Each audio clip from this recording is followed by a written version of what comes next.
سڵاو بەڕێزان هەموو لایەکتان بەخێر بن، هیوادارم باش بن.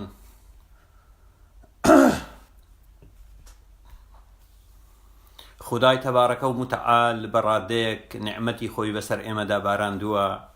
کە ڕۆژێ 4 کاتژمێر ئیش دەکەین بەشی مانجێکمان دەکا. نیعمەتێکی باشە بەڕاستی. زۆر سوپاس خوداگیان. لەگەڵ ئەوەش هەموو موسڵمانانی کوردستان دوعا دەکەن، بەڵام دوعاکانیان نایخوا. دوعاکانیان نایخوا بەڕاستی. بارك الله بارك الله بخير بن. هەموو لایەکتان بەخێر بن. بارك الله بارك الله.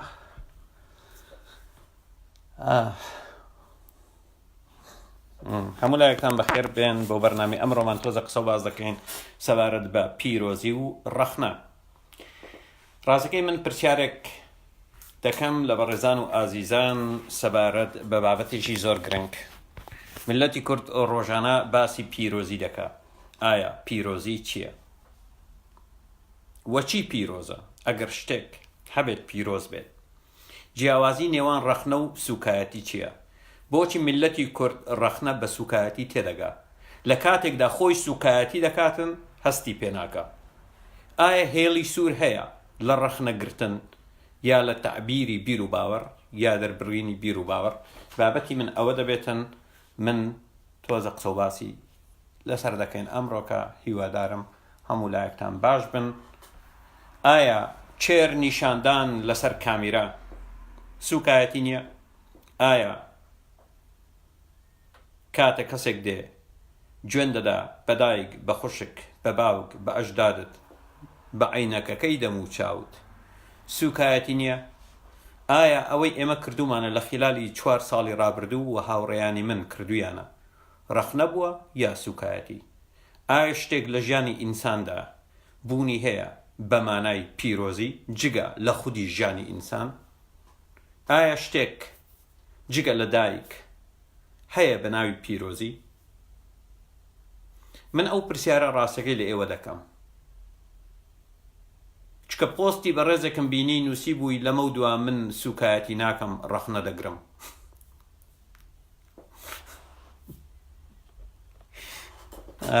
ئاش کورد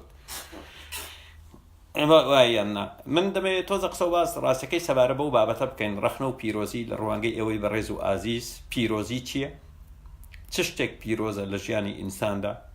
ئایا ئەو پەرتوکانی ئیدعای پەرتووکی ئاسمانی دەکەن پیرۆزن؟ ئایا ئاینەکان پیرۆزن؟ ئایا ئاڵا پیرۆزە؟ ئایا کاتێک تۆ دەگەڕێیتەوە بۆ ئەو دەقانی لای هەندێک خەڵک پیرۆزە دەچی خودی دەقەکانی خۆیان دێنی و دەیکەی بە زمانی کوردی وەری دەجێڕی و تەفسیری موفەسیرەکانیان دێنی دەیکەی بە زمانی کوردی و فەرمودەکانی پێغەمبەرەکەیان دێنی وەری دەجێڕی بۆ سەر زمانی کوردی. ئایا ئەمە سوکایەتیە یا تەنها ئەمە وەرجێڕانێکی ڕازگۆیانەیە؟ و کاتێک ئێمە ڕەخنە دەگرین لە هەڵس و کەوتەکانیان تەسەڕوفاتەکانیان فێرکاریەکانی ئەم پەرتوکانە ئایا پێتان وایە ئەمە ڕەخنەیە یا سوکایەتیە؟ من ئەو پرسیارە لای من زۆر گرنگە ڕاستەکەی تۆزە قسە و باسی لەسەر بکەین. دیارە لە ڕابردوو کەم قسە و باسمان لەسەری کردیە. دەی یەک دقیقە کۆمپیوتەرەکەم تۆزەک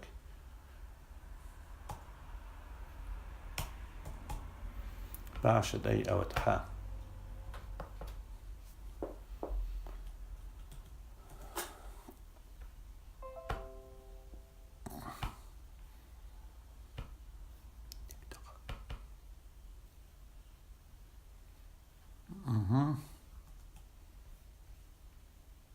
داوا لێبوردنەکەم جست کۆمپیوتەرەکەم بە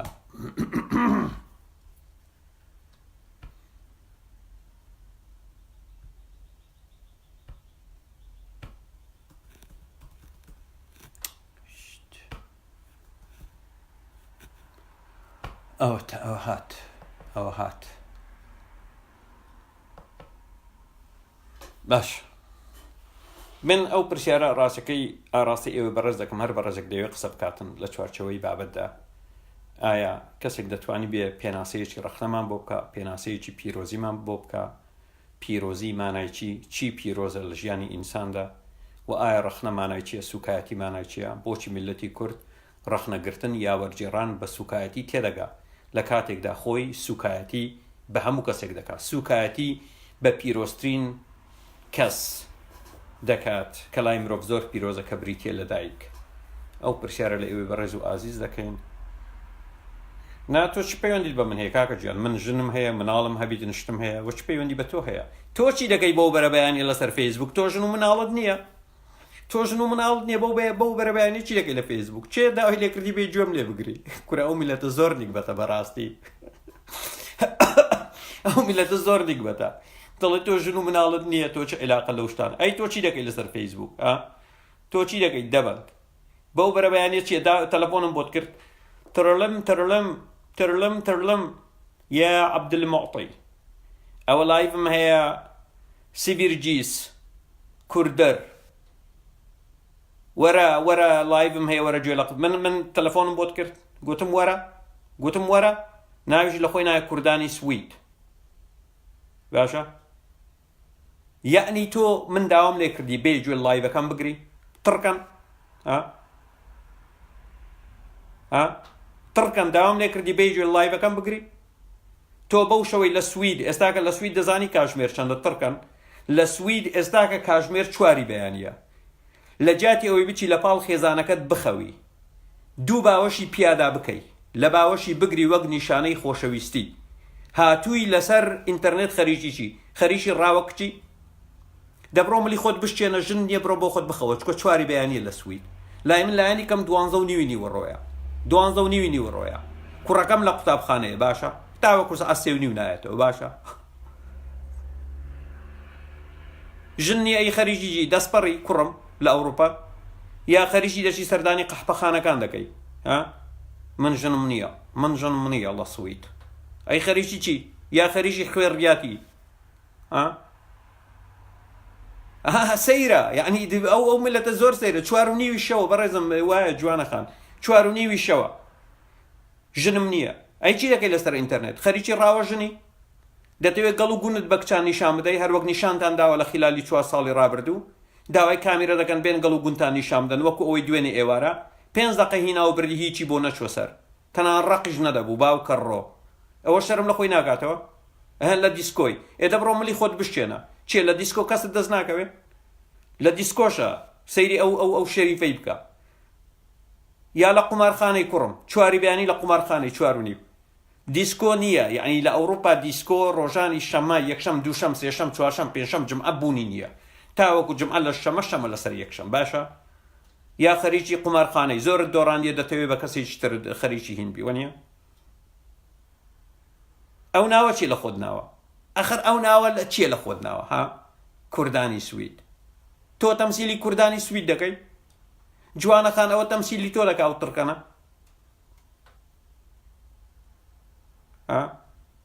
ئەوە تەمسیلی تۆ دەکاتن کوردانی سوید تڕکەن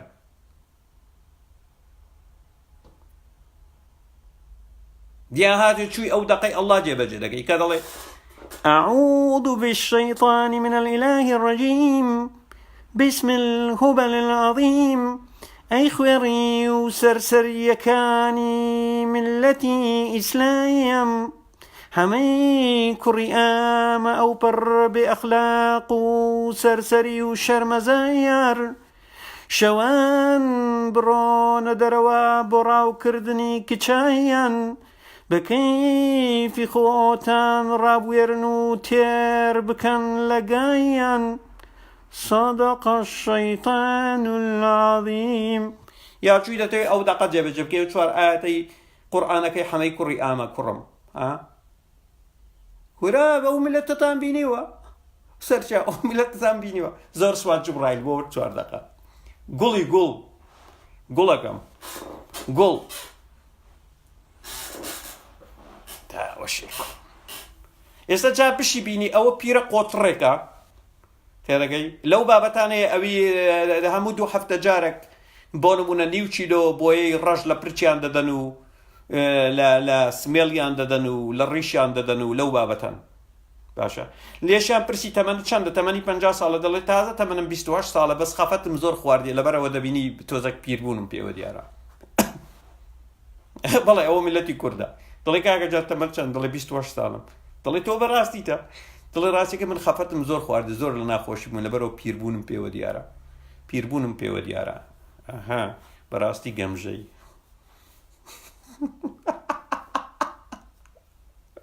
ئای ئای میلەتی کورد بڕوا بکە کاک فەرساد ببوورە ئەو واقعیەتە یعنی کاکە جان گریمان ژنان تۆزێک درۆ لەگەڵ تەمەنیان دەکەن من لە ڕوانگەی ئیشی دکتۆریمەوە ئەوانەی دێنە لام ناتوان درۆ لەگەڵ تەمەنیان بکەن چکە لە کۆمپیوتەرەکەم بەدیار دەکەوی چەند لەدایک بووینە جا ئەوەی شەرق ئەوسەتە دێ بۆ لام خەڵشق بەخوای دکتۆر ئەو موالیدەی خۆم ڕاز نییە ئەمن بابم دوو سار ئەمنی بە گەورە نووسیوە چکە خۆ دەزان لێ خۆم ئەو بۆنم بە عەرەبی بۆ ئانە باشە بابی بابم ئەی چێشت چەندە بۆنم ناگەر چێشی 7 کیلۆبی 2 کیلۆ لێکەم دەکاتەوە دەڵێ 68 جام فێر بوویمە ژنان هەمیشە 2 کیلۆی لێخەمە سەر دەڵێم ئەی چۆن ئەگەر 7 کیلۆبی دەڵێم بڕۆ سەر هینەکە دەرچ دەڵێ ئەوە چۆن زانی دەڵێم تا ئێستا تاقیم کردوتەوە 199 ژنان 2 کیلۆ لە وەزنیان کەم دەکەنەوە بەڵام پیاوی کوردیش خەریکە وای لێبێ پیاوی کوردیش خەریکە وای لێبێ باشە پیاوی کوردیش خەریکە وای لێبێ ئیتر لە تەمەند کەم دەکەیتەوە لە هین کەم من زۆر خەفەتم زۆر ناخۆشیم بینیوە لە ژیان لەبەرەوە دەبینی ئەو لۆچانەی خۆینە من تەمەنم زۆر مناڵە بەڕاستیمە بەڕێزە من لە ڕێگای تەجروبەی کاری پزیشکیم 25 سال پزیشک گەیشتمە ئەوە ڕاستیە خاتونەکان هەمیشە 2 کیلۆ کەم دەکەنەوە لە چێشکیان و مەجاڵیان نەبی 1-2 ساڵیش کەم دەکەنەوە لە تەمەنیان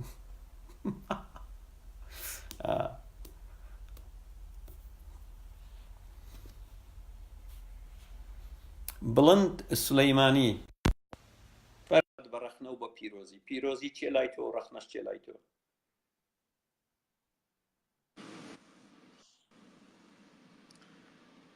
چای دکتۆر گیان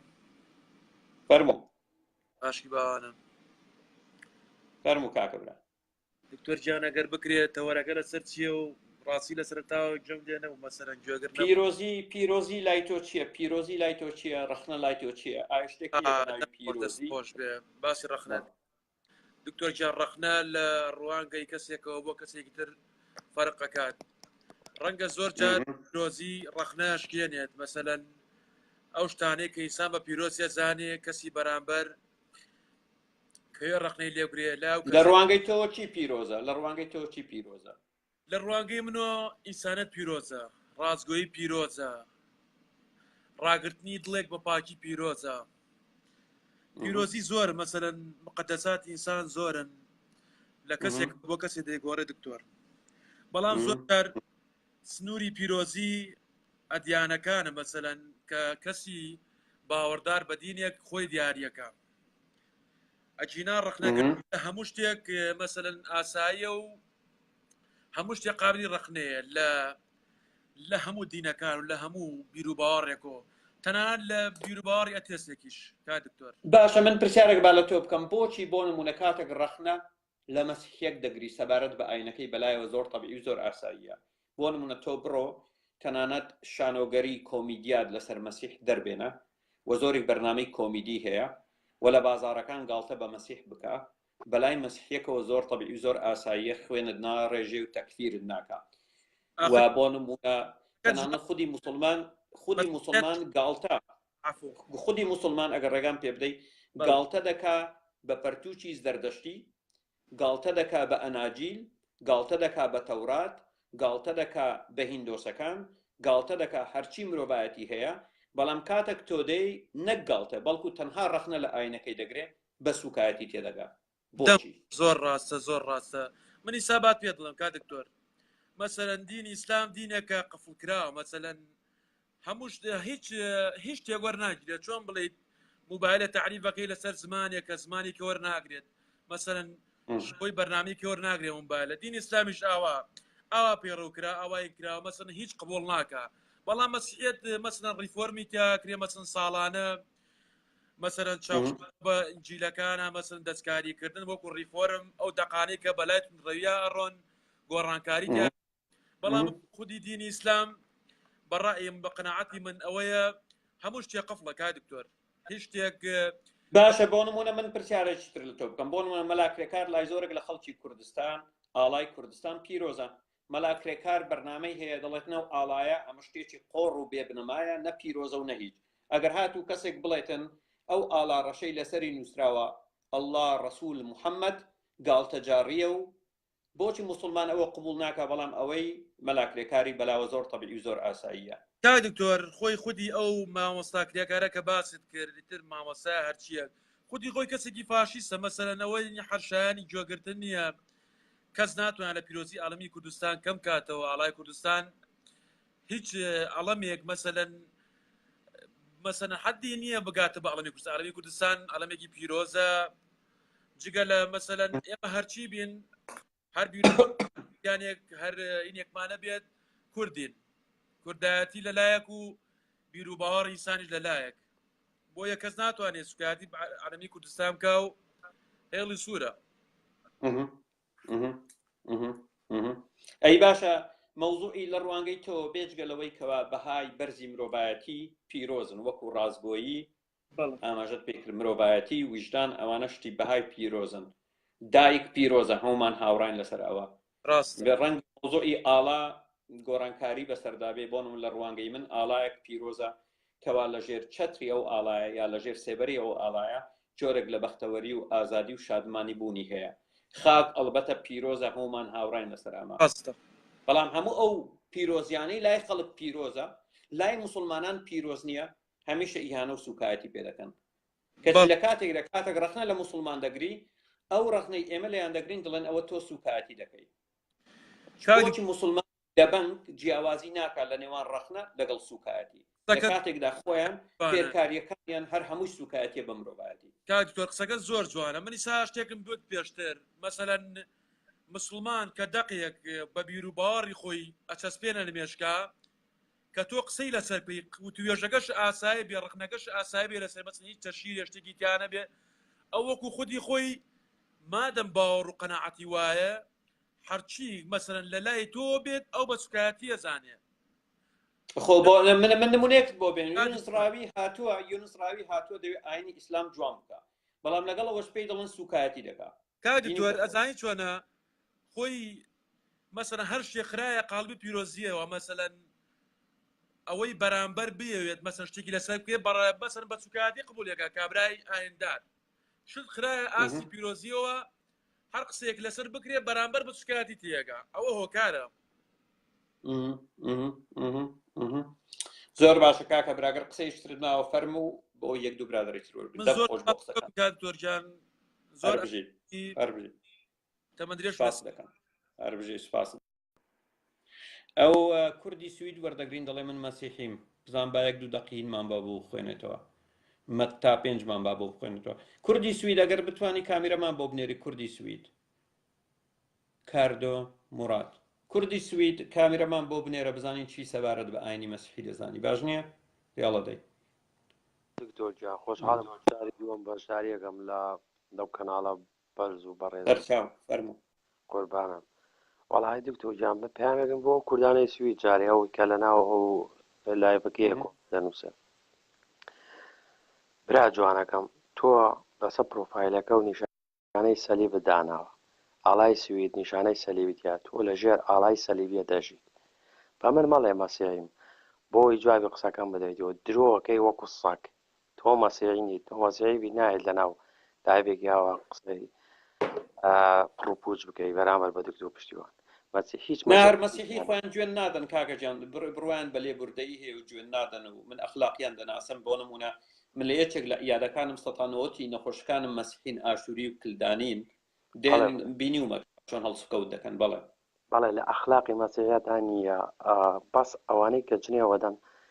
زۆڵە بەسکە داعشن ئەو مسلمانە بەنا خۆفرۆشانەی کە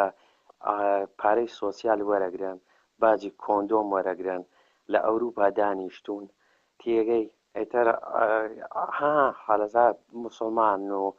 جنێ و ئێن و تێگەی حەزەکە خۆیان دەرخان بە شێوازێ کوڕم بەخوا لە مانگی نۆ سفاریا دیموکرات دەرەچێ سفاریا دیموکرات ئەو حیزبەی کە لە سوید لەم هەڵبژارنەی مانگی نۆکێ دەرەچێتن ئەو حیزبە پامی یەکەمی نەهێشتنی ئەم جۆرانەیە کە لە ئەوروپاش حەزەکەم چای دەستیان خۆش بێ یعنی یەکشت هەیە پێویستە بزانین کاکە برا بۆ نمونە سەرهەڵدانەوەی ڕاسیزم لەگەڵ بزوتنەوەی توندڕە و لە ئەوروپا پەرچەکردارە بەرامبەر بە فاشیەتی ئیسلامی بەداخەوە. بەڵێ بەڵێ بەڵێ دکتۆر گیان سەریکە بەرنامەی ئەوروپا ئازانی چیلێت ئێستا پەیامی داعشێت لە ئەوروپا گەیشتووە بۆ تاکە فامیلی ئەوروپی پەیامی داعشێت ئێستا یاک بە یەکی هەموو فامیلی ئەوروپیەکان پەیامی داعشیان پێگەیشتووە ئەوان ئەزانن لەوە جوان تێگەیشتون مسلمان داعشە داعش ئیسلامە هیچ جیاوازیەکی نییە دیێگەی اینجا ئەم ساڵ ئەوە نزیکترین کاتەکە لە سوید هەڵبژاردن ئەکرێ سفاریە دیموکرات حکومڕانی سوید ئەکا و ئەشبینینەوە لە ماوەی ئەم ساڵ کوردانی سوید ئەوە درۆیەکی ترت کرد سەلماندد مەسیحینی چکە پێشتر گوتت دوا لە دیسکۆم گوتن لە دیسکۆم ئێستا کە دەڵێ لە سنی لە ئوسترالیام دەی درۆی تریشمان بۆ بکە بۆ ئیسلام درۆکەنام ساگانە دکتۆر درۆکە وەکو سەگ ئەمە سەریگە شوورەیە کە ئاڵای سویدی داناوە کە ئاڵاگەی سەلیبی دیە تێگەی کورە نەک ئاڵای ئەمانە دانیشن باجی کۆندۆم وەرەگرن لا إله إلا الله ئەکەن تێگەی لێم چیەکە سەریکە دکتۆر ئەم ئیسلامیە زۆڵانە کە نیکاح چی بێڵێن نیکاوە چیەوە کە دم و چاویانە بەستەیە کونی چاوی دیار نییە ئافرەتە ژێربۆش سەرپۆش و ژێربۆشەکانیانەڵێ ئەمانە لەم دووسێ هەفتەی ڕابردووە یەک دوو حالەتی وا لە سوید ڕوویداوە بە سەرپۆش بە هین دموچاو و بەسراییەوە چوونە دەناو داگیس ڕەوزە ئافرەتێک چووە یەک دوو مناڵی سویدی قیژاندوێتی ڕای کردووە ترساوە تێگەی ناحەقی نییە کاکە ترساوە ئەمە گەیشتۆتە پەرلەمان و ئەمە گەیشتۆتە ناو مامۆستاکان و ئیتر ڕۆژنامە باسی کردووە اینجا ئەو جێمی ئەو سەرۆکی سفاریە دیموکرات ئێستا ئەڵێ نابێ شتیوا بمێنێ لە سوید و محالە شتیوا نابێ بمێنێ چیەکە لە ماڵەوە حەقیقەتی بۆی نییە یاک شاخاو بەم جۆرە بێتە دەرەوە کاکە سەگ بابە دموچاوی بەستاوە ئەڕوا بۆ بانقێک قانونی سوید وایە کابرا ڤێلکۆمەن یەکاتن تۆقەی لەگەڵاکە سەرێکە دموچاوی بەساوە کێناڵێ تێنتی لە ژێرەوەیە تێگەی هاتوون سەریان لەم خەڵکە شێواندووە سەگی سەگ بابەگەرە دەوێ بژیت بۆ ناڕۆیتەوە وڵاتەکەی بەس کاکە برا من یەکشت هەیە تۆ وەرە لە سەردەمی محەممەد دەرپێیان لەبەر نەکردووە لە سەردەمی محەممەد دەرپێتان لەبەر نەکردو ئەخر ئەوەی قاوەتان لەکوێ هێنا من بەڕاستی بەلامەوە سەیرە ئەوێ بەس خۆی پیشاندا حرجی عەزەڵات بکاتن لە ئەوروپا کوڕم تۆ بە تەسلیمکردن هاتووی بۆ وڵاتە تەسلیم بوویت هاتووی وەکو سەگ تەسلیم بوویت تێگەی لێم خۆ تەسلیم کردووە بەزەی بێتەوە هاتۆتەوە مرۆڤ ڕێزی لێگرت وەکو ئینسانێک کە مافی مرۆڤ نییە لە ناو ئیسلامە ئەو مافی داوە بە تۆ هاتووی ئەتەوێت چی پێیانێ بگرنێ بنێری بەمە تێگەی ڕێشە بەستێ درێژ کردووە سمێڵە قوت کردووە شەوانە ئەڕۆی بۆ تەڕاوێ کریسپۆر واگنەکانە داگیر کردووە مناڵێکی سویدی ئەڕوا بۆ مەکتەب جێگای نییە دانیشە بۆنی مسک و ناوی چیە بۆنە قۆڕانێکە لەخوانەیە سۆمالی مسک بۆنی کەری لێکرد تێگەی ساڵی 2010 تۆ لە سوید ئەژی ئاخر ئەمە چییە چی ئەخلاقێک و چی شەڕەفێکە ئێوەدا هەمووی منافقن کاکە شانازیش دەکا بە پاسپۆرتی سویدی بۆ نمونە مەلاکرێکاریان لە ڤیدیۆیەکدا قسە دەکات دەڵێ ئەو وڵاتی نەرویج ئەوروپا ئەوەندە دادپەروەرە پۆلیس دێ ناتوانانی دەست لێ بدا وەرەقەی پێەیە بێحترامە و مامەلە لەگەڵ دەکات دەچی لەگەڵ تحقیق یعنی زۆر دەڵێ کارەبا نەبراوە ئاو نییە کەچی ئەو خوێریە دەیوێتن ئەوانە بگۆڕی بۆچی بمانجێڕێتەوە 1400 ساڵ پێش ئێستا کارەساتی وات بینیوە هەم دادپەروەری ئەوروپاەوەی کەرێکار باسێکاتن ڕێک ئەوە لە ئیسلامەوە هەیناوێتی ئەمە ئینجا ئەم زۆڵە قاحبە بابانە ئەڵێن چی ئەڵێن وەڵا کاتی خۆی هین جوولەکە ژیاوە لە مەکەیە نازانم لە جوولەکە لەوێژی ئەوە بەشێ لە ئیسلامەکە واڵێ سەریکە جوولەکە ژیاوە لەوێ دکتۆر جوولەکە باجی داوە کە ژیاوە بەهۆی ژیانیەوە یعنی بەهۆی ژیان بەهۆی ئەوەی کە ناچار بووە لەوێ بژێ داماوە باجی داوە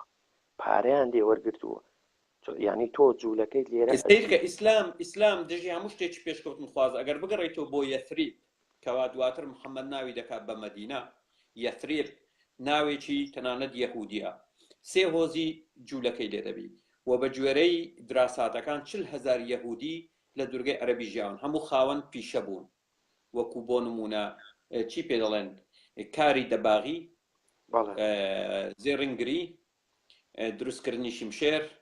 دروستکردنی نازانم کورسی و نازانم چی و دەرگا و هەتا هەرچی پیشەی سەردەم هەبووە هەمووی بەدەست یەهودیەکان بووە محەممەد چووە ئەهلی زانست ئەهلی علم خوێنەوارەکانی هەموو کوشتێ و هەمووی لەناو بردێ و هەمووی ئاوارە و دەربەدەر کردێ چکە یەهودیەکان هەر هەمویان خوێنەوار بووینە مەدرسەیان هەبووە مەدرسە واتە قوتابخانەی فێرکردنی ماڵات ئەمەت هەر هەمووی کوشتێ لە ناوی بردیە ئیسلام دژی اینجا ئەم زۆڵانە ئێستا شوان ئێستا بۆچی ڕقیان لەناوی من وەکو تۆ ئەوەی ترە حەزیان بە مرۆڤی زانە نییە ئەم سەگ بابانە ئەزانین چۆنن ئێستا من ڕۆژمە کوردستان سەفەرێکم کرد دانیشم لەگەر لەناو مەدرسێکی گەورەیە 20 نەفەریە بناقەشەم کرد لەگەر مەلایەک دانیشە قسەم کرد وتی نا تۆ گۆڕاوی 4-5 کەس لەو مەجلیسە هاتم بۆ لای ئێمە وتیان وەڵای ئێمە قسەکانی تۆ باوەڕەکەین تێگەیرێم مەلاکەیەک سەر ڕایکە لە ناو مەجلیسەکە ڕۆژتە دەرەوە اینجا سەیریکە ئەمانە دایمان بە دوای نەمانی ئەو کەسان دکتۆر نامەوێت زۆر کاتە بگرم بەس ئەو شۆڕەشەی کە تۆ ئەیکەیت ئەو شۆڕەشەکە تۆ ئەیکەیت باوەڕکە هیچ من بە شۆڕەشی جووبارە ناوێەوە سەرکەوتوو باس دەکەم کاکە برا ڕێزت هەیە من ئەوڕۆ ئۆفەرێکی ترمدا بە مەلاکان بۆ ماوەی 7 ڕۆژ هەر مەلایەک ینی ئۆفەرێکم دا بە 6,000 مزگەوت 6,000 مەلا ئەگەر بێن دیبیت بکەن تاوەکو 38 بە ئاگادارم بکەنەوە بەڵام ئاگادار بن ئۆفەرەکە تەنها بۆ مەلای مزگەوتە من تااقەتی کەسێکی تۆزێک محتەرەم با بدۆزنەوە موسڵمانان من تااقەتی خوێڕی و لاوت و لوتم نییە ئەو خوێڕی و لاولوتەی ئێوە ئاماژەی پێدەکەن ساڵی ڕابردوو مانجینەوە بوو پەڕووباڵیم کرد بگەڕن بۆ ئەو دیبێتی ئەو کات من تااقەتی تەنها مەلام دەوێتن مەلا بڵێن مەلای فڵانە مزگەوتە لە مزگەوت لە هەولێر خەتیبە وتاربێژە بابێتن دیبێتی لەگەڵ دەکەم لەگەڵ کەسی تر نایکەم هەر بژی کاکە برایان چاو مازەکەم شەوگارێکی خۆش نازانم لای ڕۆژ بێت سپاس هەر بژیت بەڵێ ئاگادار بن تااقەتی تڕۆهات و مڕۆهاتم نییە بێن بڵێن من لە پەیامەکەم زۆر بەڕۆشنی وتم مەلام بۆ بێنن بەڵێ لەگەڵ مەلا دەیکەین و زۆر تەبیعی زۆر ئاساییە ئاری کانیسکانی بورە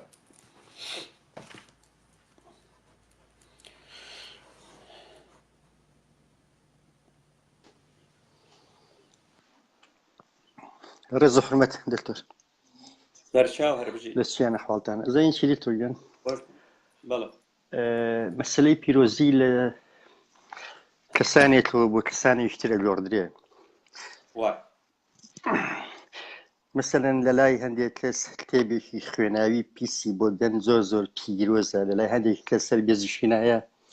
سەیری کات لە لای هەندێک کەس بردێکی ڕەش پیرۆزە لە لای هەندێک کەس لە لای خرافاتە لەبەر ئەوە پیرۆزیەکان لە گروپێکەوە بۆ گروپێکی تر یاخود لە کۆمەلگایەکەوە بۆ کۆمەلگایەکی تر ئەگۆڕدرێت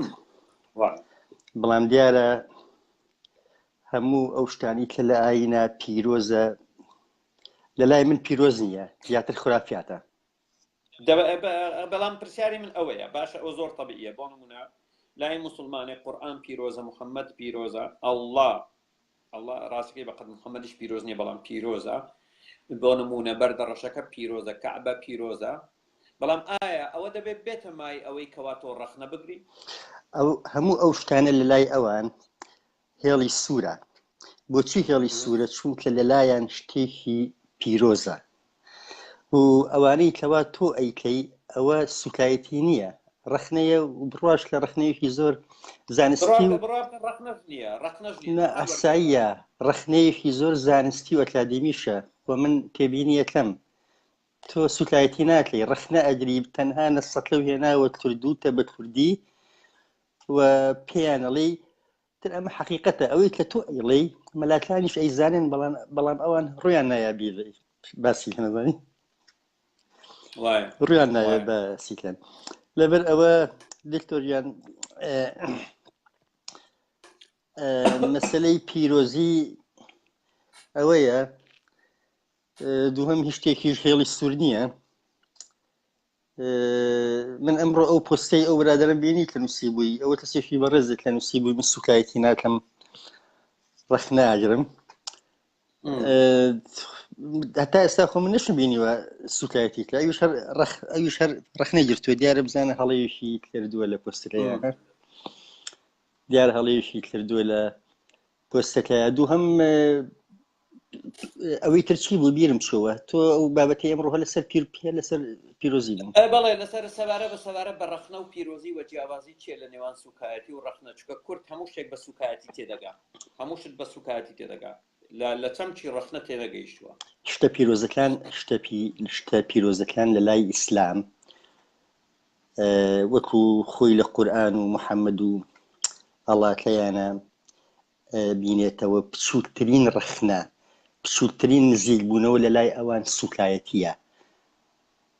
تۆ ناتوانانی ئەوە هێڵی سوورە لە لای ئەوان خەت الأحمر ڕەخنە لە ئیسلامانیە خەت الأحمر باشە بۆچی کاک ببورە ناوە کەشتم لەبیر کرد ئاری بۆچی من کاتێک دێم دەڵێم قال ابن إسحاق ولما افتتح رسول الله ولا برتوشي سيري نبي ابن إسحاق صلى الله عليه وسلم القموص حصن بني أبي الحقيق أتي رسول الله صلى الله عليه وسلم بصفية بنت حيي بن أخطب وبأخرى معها فمر بهما بلال وهو الذي جاء بهما على قتلى من قتلى يهود والحاصل بابين موضوعك بوش من بلم وابن إسحاق وايبوتي الله سيري نبوي كاتك پیغمبر صلى الله عليه وسلم فتحي خيبري كرت بونمونا بلال صفية وتنجنيتي بسر كزرا وكاني يهود داهنا محمد قتي أعزبوا عني هذه الشيطانة قلت يلا دي أوجنا الشيطان أنا لمن دور بخنوا يعني ما بس صفية بو دواتر هاتوا همان شو أو توالامة بعربي دي خوين مورد جرم بو كردي قبة هالددا وأبا أيوب دوري قبة كيدا دا صورتها ومحمد صفية دقوريته لقل دحية كلبي ضل دحية صفية بده حفت سريتو بوتو دايبا هما شو لقل دا سكس دكا دزريجي دكاتا سر لروانجي من دزريج سكسيا دكاتا سر بوشي يعني أما بوشي سوكايتيا أما ورجيراني يا سوكايتيا تو گوێ بگرە دکتۆریان تۆ ئەوەڵەن وەرەگێڕاوە دوو هەمیش ئەم کارە بەکارێکی ئینسانی کامڵ و زیرەک قبول ناکرێت قێزەوەنە مە بەستم ئەوەیە ئەوە تۆ باش بوو بۆ تەواوکردم زۆر جار وشەکان بەسەردەمانایە قێزەوەنە دکتۆر لە کاتێکا کەسێک تەمەنی 56 ساڵ بێ ئەگەر هەڵم نەکرد بێ 14-15 ژنیشی هەبێ وا بزانم بەبێ ماریش لەوانەیە دەیەهات کەنیزەشی هێنابێ لەم کاتەیە تۆ بێ مناڵیشی 9 ساڵ کە ڕوایەتەکەەوە ئەڵێ بیهێنی ئەمە قێزەوەنی و بێئیخلاقیە ئەمە کاری ئینسانێکی عاقڵ نییە لەبەر ئەوە حالیەن لەم کاتێکەوە من لەگەڵ تۆیە قسە ئەکەم بە سەدەها هەزار موسڵمان هەیە کاتێک کە مناڵێکی 9 ساڵە ئەهێنن لە تەمەنی 56 ساڵیە ئەو شتەش هەر بە پیرۆزی داهێنن بۆچی چونکە پێغەمبەرەکەیان کردوێتی بەڵێ ڕاستەکەی ئێمە کاتێک دێن دەخکان دەخوێنینەوە هەڵی دەسەنجێنین لە ڕوانگەی وجدان و ئەخلاقی مرۆیەوە ئەلبەتە کاتێک هەڵی دەسەنجێنی دەبینی کارێکی پێچەوانەی ئەخلاق و بەهای پیرۆزی مرۆڤایەتیە تۆ دەی ڕەخنەی لێ دەگری وایە دکتۆر ئەزانی زۆر ڕاستە ئەزانی چۆنە هەموو شتێک لۆژیک منطق عەقڵ قبوڵی نەکرد کارێکی شیاو نییە ئەوەی کە محەممەد کردی سەبارەت بۆ ئافرەتە قاچێکی بە گوریز بە حەبلێتەوە بەست و ئەویتیش بە حەبلێتەوە کوشتی ئەمە تەنانەت ئەگەر ئەو ئافرەتە دوژمنیشی بێت ئەمە تاریخی ئەخلاقیە؟ کوشتنی عەشیرەتێک وەکو بەنو قەریدا ئەمە تاریخی ئەخلاقیە؟ لە ڕوانگەی ئیسلامەوە ئەوانە هەمووی ئەخلاقین، پیرۆزیشن باقی مرۆڤانی تر هەمووی کاری بێ ئەخلاقیە، هەر هەمووی کاری بێ ئەخلاقیە. ئێستا ئەزانین چۆنە ئەگەر موسڵمانێک یەهودیەک جیوشێ بکوژێ لە لای پیرۆزە بۆ چونکە محەممەد ئەنجامیاوە ئەوەی کە محەممەد بیکە لە لای ئەمان پیرۆزە. ئەوە ئیتر خۆی مەسەلەکە قسە و شت زۆرە بە بەڵام پیرۆز لە لای ئەوان ئەوەیە و لای من و تۆ مانایەکی تری هەیە، لای من نیشتیمان پیرۆزە، دایک پیرۆزە. ئێستا سەیرکە من نمونەیەکت بۆ بێنم سەبارەت بە ئاەتی 37 سوڕەتی الأحزاب. بەڵێ موضوعی زەید فلما قضى زيد منها وطرا. سيركە مفسرەکان چی دەڵێن؟ باهين بابو بخينو ضليتن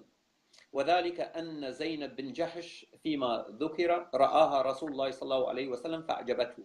ضلي پیغمبري الله زينب بيني سرسان بو بي وهي في حبال مولاه. وزينب بجني كويلكي محمد بو وقت لما نالي زيد كويلي محمد بو بلام دواتر آزادي كردو تبني كردو فلقى في نفس زيد كراهتها لما علم الله رقوقيني خست دلي زيدوا برامبر بزينب وات الله وايكر زيد رقي لزينب بيتوا شكزاني محمد حزي لكرديا شي دلي مما وقع في نفسي من نبي كاتك زاني الله كاتك زاني محمد سرتامي زينبة الله رقوقيني خست دلي زيدوا كرقي لزينب بيتوا ودلي كاتك وشتي لي جابتوا هاد بولاي پیغمبري الله شرمي كرد بڵێ تەلاقی بدە لەبەر قسەی خەڵک چونکە خەڵک دەیانگوت ئەمەرە ڕەجولا بتەلاقی ئیمرەئەتیه وەنەکهە ئینتەها تاوەکو دوایی. چی دەڵێتنەوە سەیریکە؟ مقاتل چی دەڵێ سەبارە بەمە؟ فأقصر زينب قائمة كانت بيضاء جميلة جسيمة من أتم نساء قريش. فقال رسول الله سبحان الله يا مقلب القلوب. ضل پیغمبري الله كاتك توجوروا دڵێ بینی زەینەب خەپ لە خەپان پڕگۆشت جوان سپی بوو پێغەمبەری ئەڵڵا گوتی سوبحانە یا مقلب القلوب. باشە من چی بکەم تەفسیرەکان وا دەڵێت بۆچی دەڵێ پشتیوان عەبدوڵڵا سوکایەتی دەکات؟ تۆ هیچ دەستکاری شتەکانی نەکردووە، تۆ تەنها نەستەت لەو هێناوە وەرگێڕاوەتە سەر کوردی تەواو. کارە ساتەکەشی کار ئاڵە بزانە چی دەڵێتن ئاری دەڵێ قیل إن الله بعث ريحا فرفعت الستر. باشا دەڵێتن کاتێک پێغەمبەر چوو پەردەکەیان دیارە لە پەڕۆ بووە لە تووچی ئاژەڵ بووە دەڵێ کاتێک پێغەمبەر چوو ئەڵڵا بەمەبەستەوە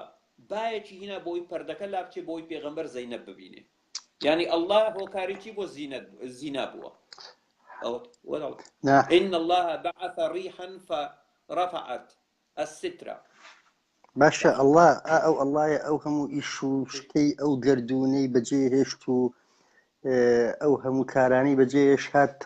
ئەو هەوایی کرد بۆ محەممەد بۆ ئەوەی کە بە ببین. بەڵێ بۆ محەممەد خزمەتکاری محەممەد بە کۆیلەی محەممەد بووە. یاخود ئەڵێن یاخود من بیستومە قەدیمی لە مەلاکانیش ئەڵێن دوایە خوا خۆی عایشەی مارە کردووە. ئاخر باشە خوا ئەو ببوورە کە ئەڵێم خوا مەبەستم ئەڵڵایە. باشە ئەڵڵا ئیش و کاری نەبوو هات ئەم مناڵە 9 ساڵیە مارەی کرد لەم هینە. دکتۆر من یەک پرسیار لە جەنابێکە من یەک پرسیار لە جەنابێکە من باشە شتێک هەیە من ئەمەوێ سەدەی 21ە تەکنەلۆجیا عیلم زانست ئەمانە زۆر شتی قورئانی بە درۆخستە و زۆر فەرمودەکانی هەمەیەشی بە درۆخستەوە. باشە ئیلا مەتە ئێستا ئەم هەموو عولەما ئیسلامی هەیە لە سعودیە لە میسر لە هەموو شوێنەکانی تر تاکوکەی ئەمانە بیر ناکەنەوە چارێکی ئیسلام بکەن، یعنی لەو قەیرانە پرزگاری کەن کە تووشی بووە. باش ئەمانە بیر ناکەنەوە بە سەدا ئەلبەتە 1400 ساڵە خەریکی تعدیلکردن و بەڵام بە شێوەیەکی زۆر هێواش بۆ نمونە 1400 ساڵت دێن سەدە لە دوای سەدەنەوە لە دوایەوە ئەو فەرمودانەی کەوا بۆ نمونە 50 ساڵ بە لە ئێستا دەیانگۆ سەحیحە ئەمڕۆکە هاتوون دەڵێن زەعیفە و بە درێژایی مێژوو خەریکی ئەو کارە بووینە کاکەجیان بە درێژایی مێژوو بە درێژایی مێژوو خەریکی ئەو کارە بووینە و دووبارە هاتینە تەئویل و تەفسیری دەقەکانی قورئان دەکەن بۆ ئەوی مانای باشتری پێ ببەخشن يعني بتواوي دابراون لتفسير الطبري القرطبي ابن كثير البغوي هاتون سردميانه دانوي بول متنانت استا دقي قران هي دلي اضربوهن لجنان بدن هاتون دلنا الله ما بس الا ضرب وات اللي داني نمونه يعني نمونه دهنتوا نمونه دهنتوا ما بس اللي دان تصورك يعني موضوعك جيتو تاو اخي زانس اخلاق مروباتي اسلامي بتكردوا بدواي خوي دا رادچشي وەزانانی ئیسلام هاتون دووبارە تەئویل و تەفسیری دەقەکانیان من 4 ساڵ پێش ئێستا کۆنەکت فلایتم هەبوو لە پاریس سودفە کەسێکی 4 ساعت بووایە چاوەڕێن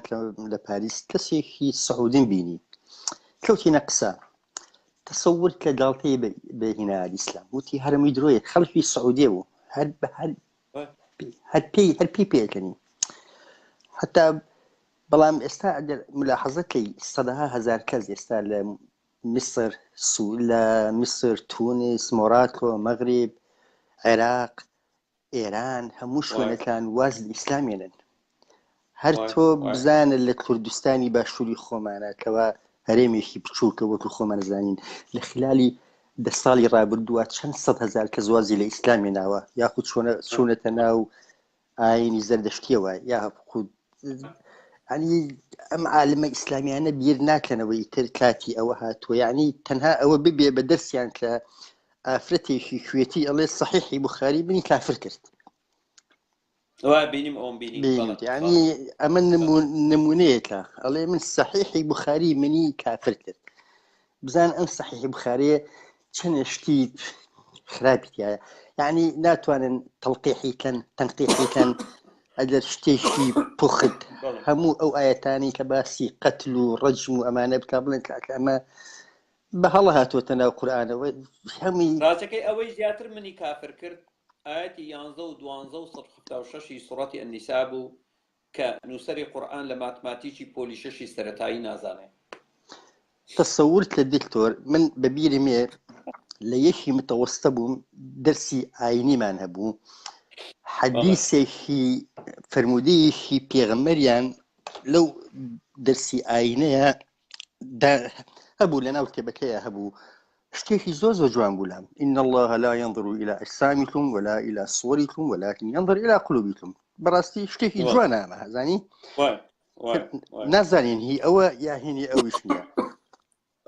ئەچن ئەمە ئەیێنن بەڵام کە تۆ سەیری سەحیح بوخاری ئەەکەیت و قەتل و عامەکان ئەبینیت و سێکشوال ئەسۆڵتەکانی ئەبینیت و ئەمانە بینی چۆن ئەڵێ شتێکی زۆر جیاوازە زانی تۆ تەنانەت سەیری فیلمی ڕیسالە بکەیتەوە زۆر کەس مەعجیب بوو کاتی خۆی هەمووی درۆیە لە ئەلفەوە بۆ زاد درۆیە لە ئەلفەوە بۆ زاد هەمووی درۆیە هەمووی درۆیە تۆ سێری کە مەبەستت فیلمی ڕیسالە ئەگەر بیرە مابێ ئەوەی کەوا شەڕی قادسیە بوو کەوا ژدی هین بوو ها نا ئەوی سەبارەت بە ئیسلام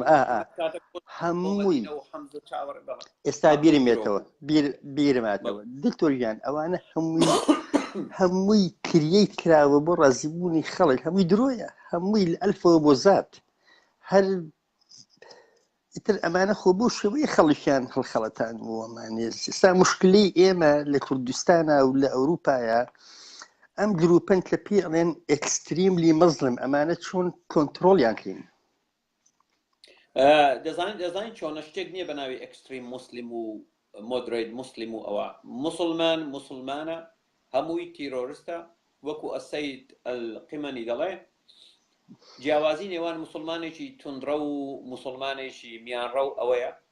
وەکو دووپشک وایە دووپشک هەبووە دەرفەتی بۆ ڕەخساوە بۆی بە مرۆڤ وە بدات بەڵام دووپشک هەبووە بۆی نەڕەخساوە هەمووی یەکشتن خۆی هەمووی دکتۆریان هەمووی یەک شتە من لەمە بەستی پێ ئەدەم ئەو حیزدەلۆکانەی ئەو حیزدەلۆکانی ئێستا دەیبینی کەوا دەڵێ من لەگەڵ داعش نیمە ئەگەر نا خلافەتی داعش سەری بگرت بایە و لە کوردستانیش بەهات بایە و خلافەتی داعش پێش هەموو کەسێک دەستدرێژی سێکسیان دەکردە سەر ژنانی ئێزیدی ئەو خوێر و سەرسەریان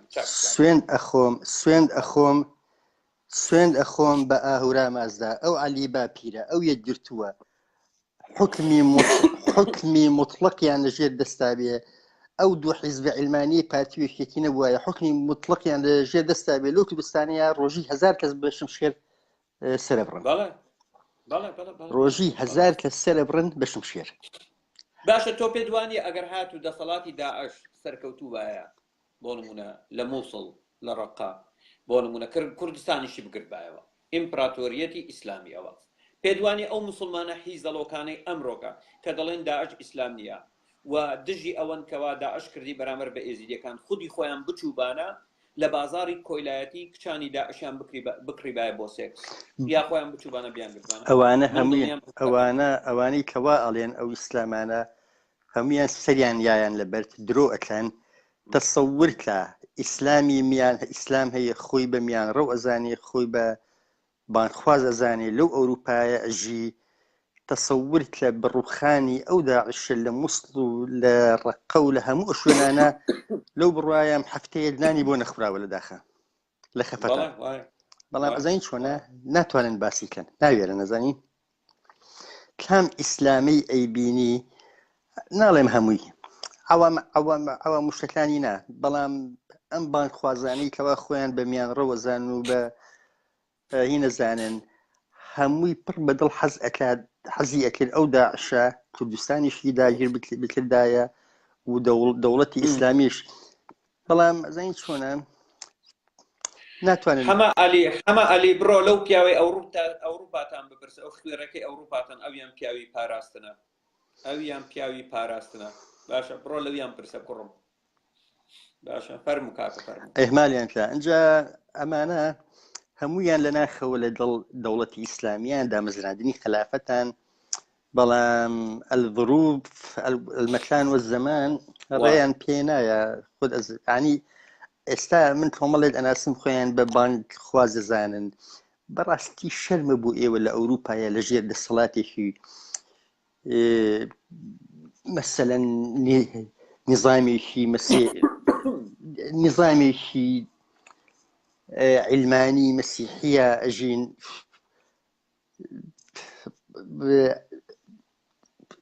ئەشیانەوێ دەوڵەتی ئیسلامی دروست بێ یاخود حکمی ئیسلامی دروست بێ ئەمانە شەوێ دکتۆر ئەمانە شەوێ بەڵام المهم یەک شت هەیە من ئەمەوێ ببوورە کاتیشم لێ گرتی ئێستا من ڕۆم بەڵام یەک شت هەیە ئەمەوێ بە کورتی باسیکەم زروف ئێستا زۆر جیاوازە من و هەزارەهای وەکو ئێمە دڵمان خۆشێکەوە گەنجەکان بەڕاستی چاوکراون وەکو جاران نەماون شۆڕشێکی ثقافی یعنی علمانیت لە ئارادایە ئیتر ئەوەش بەهیمەتی ئێوە و دەیەها کەسی وەکو ئێوە هیوادارم 2020 ساڵتر ناخایێنێت تۆپ بە ئیسلام لێ درێ کاکەژیان لە ئاستی دنیا بڕواکە 5 ساڵ ناخایێنێت بەڵام یەشتی تر هەیە بەڕاستی تۆ بزانم ئیشارەشێ بۆ کرد چەند ڕۆژێک پێشەستا ئەو دوو حیزب عیلمانیەی ئەم پارتی وەکێتیە ئاگایان لە خۆیان نەبێ ڕۆژێک لە ڕۆژان ئیسلامیانە سەر سواری ژنەکانیان نەبێ دەزانی بۆیە زۆر بیرکەنەوە باشە مۆنیتەری ئەو مەلایانە بکەن ئیسلامیانە بکەن چی ئەکەن چی ناکەن و هیوادارم ڕێز و حرمەتم بۆ تۆ دکتۆریان بۆ ئەو کاتێک پێ بەخشین زۆر کاتیشە بەرنامەیم بۆ یەکێتی و پارتی ئەگەر یەک تۆ شەرافەتمەند بن تۆزێک عەقڵیان هەبێ تۆزە کۆشیان هەبێ ئەو خاڵان جێبەجێ دەکەن یەک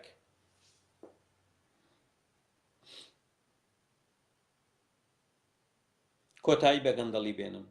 دوو ئەو گەنجەی کاری بۆ دەدۆزنەوە بۆی بدۆزنەوە ئەوی کاری بۆ نادۆزنەوە بیمەی بێکاری بە زووترین کات سێ ژمارەی ئەو مزگەوتانەی خوتبەیان لێ دەخوێندرێ بەرتەسچی بکەنەوە و ڕێگامەدەن خوتبەکانیان لە مزگەوت دەربچێ چوار ئاین جیا بکەنەوە لە دەوڵەت بە زووترین کات لە ڕێگای دەنجی یەکێتی و پارتی پێنج ئەگەر ئەو کارەتان کرد بۆ 8 ساڵ حکمی عسکەریش ڕابگەینن لە کوردستان نە هەڵبژاردن بکرێن نە هیچ شت تاوەکو بارودۆخەکە هێور دەبێتەوە 6 هەرچی ئەحزابی ئیسلامیە مۆڵەتی پێمەدەن بە هیچ جۆرێک دەبێ هەڵوەشێتەوە دوای ئەو 8 ساڵە کۆمەڵگایەکی ئازاد لەسەر بنەمای هەڵبژاردن هەموو شتێک بێتە دیوە و دێتە دی تاو ئەو وەزعەکەیە من ئێستا لە دەسەڵاتی سیاسی بام لە کوردستان ئەو کارم دەکرد و بە جددیش ئەو کارە پێویستە بکرێتن بە زووترین کات پێویستە بکرێت چ بە ڕێزێک کەس کامیرەی ناردووە دیارە کەس قسەی نییە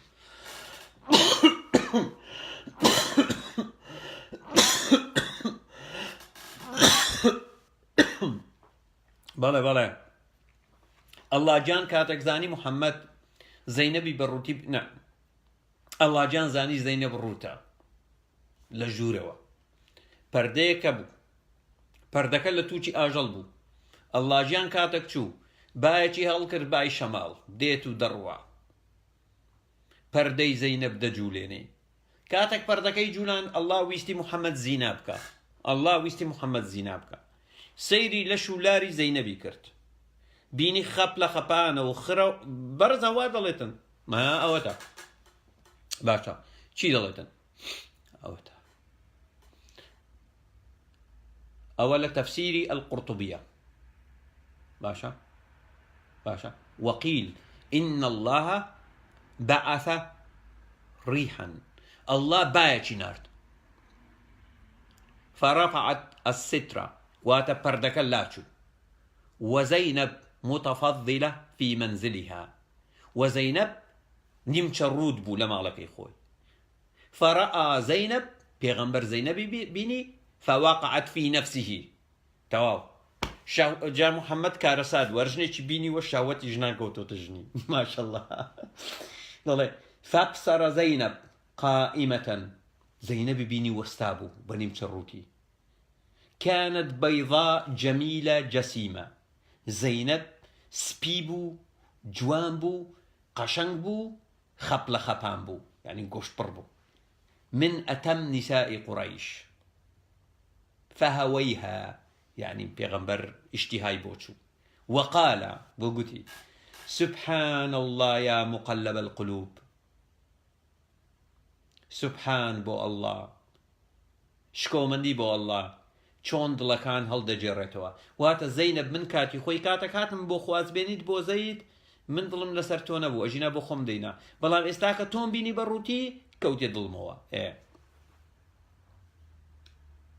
خودایەکی محتەرەمە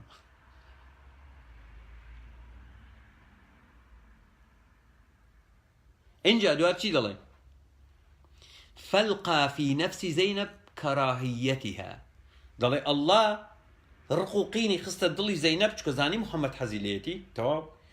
الله رقوقيني خستە دڵی زەینەب الله رقوقيني خستە دڵی زەید بۆی ڕقی لە زەینەب بێتەوە باشە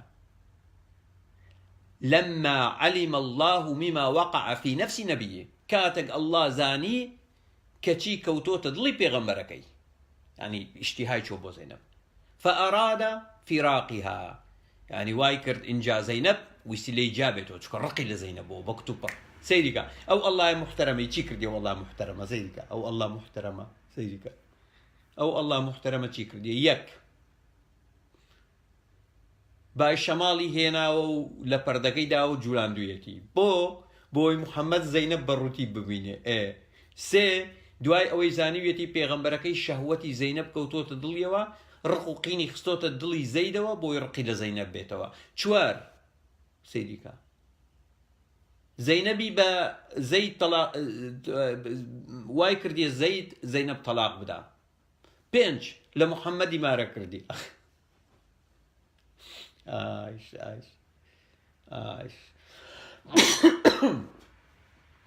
کارەساتە ئەوە بەڵێ خۆی دەفکارە ساتە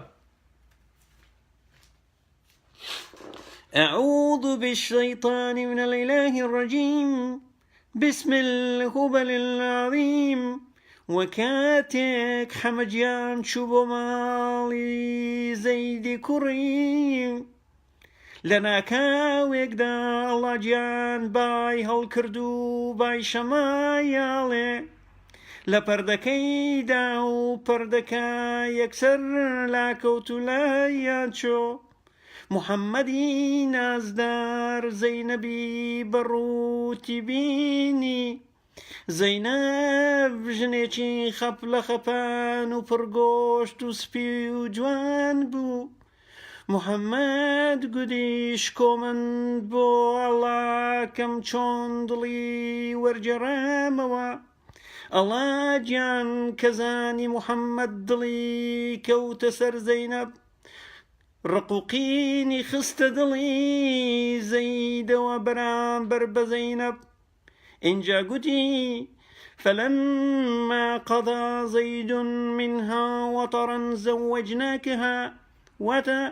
هەر کاتێک زەید بۆ گاین پێویستی بە زەینەب نەما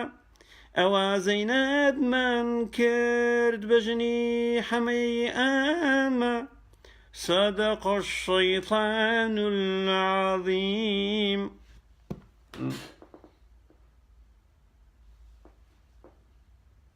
ئەمە خوایە یا شەیتانە؟ ئەمە خوایە یا شەیتانە؟ پێم بڵێن ئەمە خوایە یا شەیتانە؟ گوو بە شەڕەفمان بێ باشە گوو بە شەڕەفمان بێ ئەی ئەخەر ئەمە خوایە یا شەیتانە بەڕێزە؟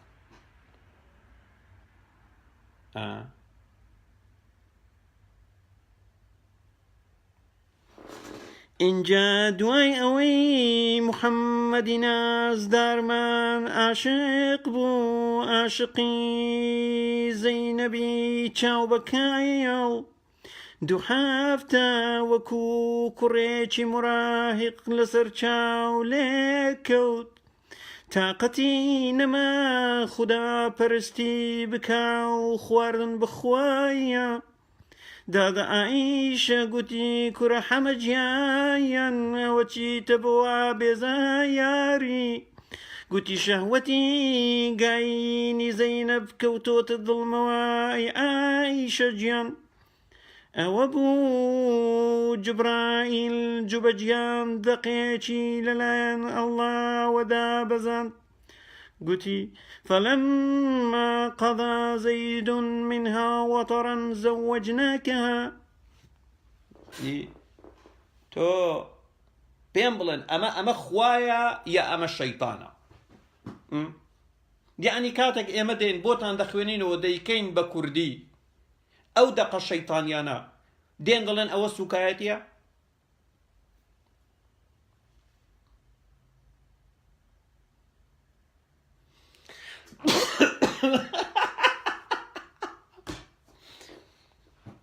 نازت بێ نازت بێ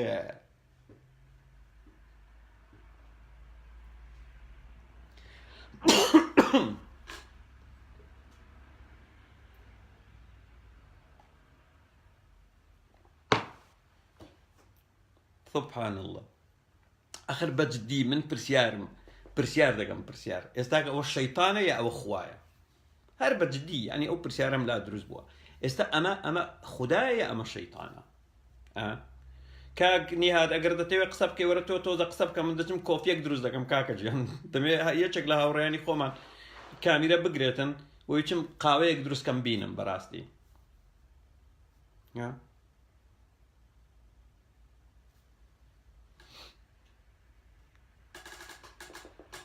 محەممەد ئاژگەی فەرموو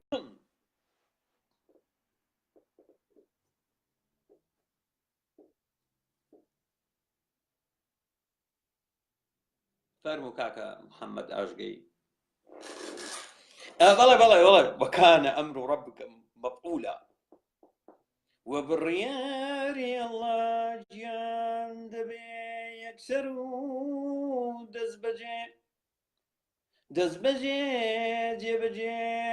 بکرێ بۆ حەمەجیان بۆ دوو هەفتەیە گەڵوبوونی ڕق بووە و نەیماوە ناتوانێ بەبێ نێوگەڵی زەینەب هیچ بکە پێم بڵێ لەخەرەوە شەیتانە یا ئەمە خوایە هەر بەجددی من ئەو پرسیارە دەکەم ئێستا ئەمە شەیتانە یا ئەمە خوایە سلااو دکتۆر سەرچاو هەر بژیت فەرموو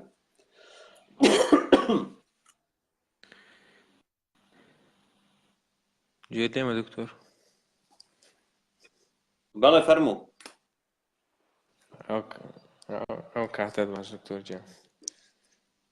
سەرچاو هەر بژیت وەڵایی دووسێ پرسیارم هەیە دکتۆر ئەوە لەو کاتێک کە سەرەتا پیجەکەت دانا هەر شەیتانی بەڵێ وەڵە دکتۆر جان ئەم فانسەکی زۆر گەورەی تومە کە سەرەتا پیجەکەت دانا زۆر جار ئیشم ئسکیپ دەکرد هەر داهاتم ینی حەزم دەکرد لە سەرەتاوە تا ئاخری تەماشام دەکرد لەو کاتەوەش کامێرام نەنادیە بەس ئەو جارە کامێرام نار حەزم لێبوو ینی ئەوەندە سارە دەبی هەندێک پرسیارم خڕکردیتەوە حەزم لێبوو جوابەکانی وەگرم بەچان فەرموو کاکە دوو پرسیار بۆ تۆ بەڵام دیارتر نەبێت چکە من دەمەوێت بتوانانی بەڕێزانی وەربگرین فەرموو دوو پرسیار باشە دکتۆر جان پرسیاری یەکەم ئەوەیە کە ئێستا ئەتوو ئەو چاویلکەی لە چاوتە ئەو چاویلکە کە زۆر یارمەتی دەدا ببینی یارمەتی دەدا بنووسی یارمەتی دەدا کە زۆر شتی پێ بکەیت کە من دەتوانم ببینم بەڵام ئەوە بۆ سپۆرتی بۆ کاملی لە چاو دەکەم ئاوا بەڵێ فەرموو زۆر جوانە دکتۆر ئەو پێنووسی دەستت کەوا پێی دەنووسی ئەوەندە یارمەتیمان دەدا یا هەر شتێک لەوانەیە ئەتوو زۆر خۆشت دەوێت زۆر ڕێزی دەگری بەڵێ ئەلبەتە کە لەوانەیە پێنووسەکەت بۆمینەوە ئازیزم کاک محەممەد ئاژگەی نمونە و مثلم بۆمینەوە خۆتۆ لێمان نەبووی بە ئەڵڵا بەردەوام مەسەل ضرب مثلا کە خواوەندەکە بی خواوەندەک ئایا خواوەند دری دێتن عەبدی خۆی بسووتێنی ئەلبەتە ئەوە هیچ ئەوە من لەگەڵ ئەوە دانیم ئەوە بڕوان بە دۆزەق نییە سیدکە بڕوان بە دۆزەق نییە بەڵام من پرسیارێک لە تۆ دەکەم پێ دوایە ئەگەر خواوەندێک هەبێتن دەقی ئاوا قێزەوەند دادەبەزێنی کەوا ڕۆڵی شەیتانی بینیوە گریمان خاوەند بوونی هەیە و شەیتانیش بوونی هەیە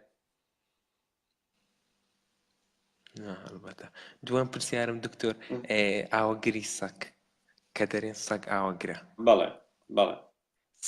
سەگ بەو هەموو وەفایی سەگ کە ئەتوو دەنووی دەتپارێزی سەگ کە ئەتوو دەنووی حیمایەت دەکات سەگ ئیدی ئەو هەموو کە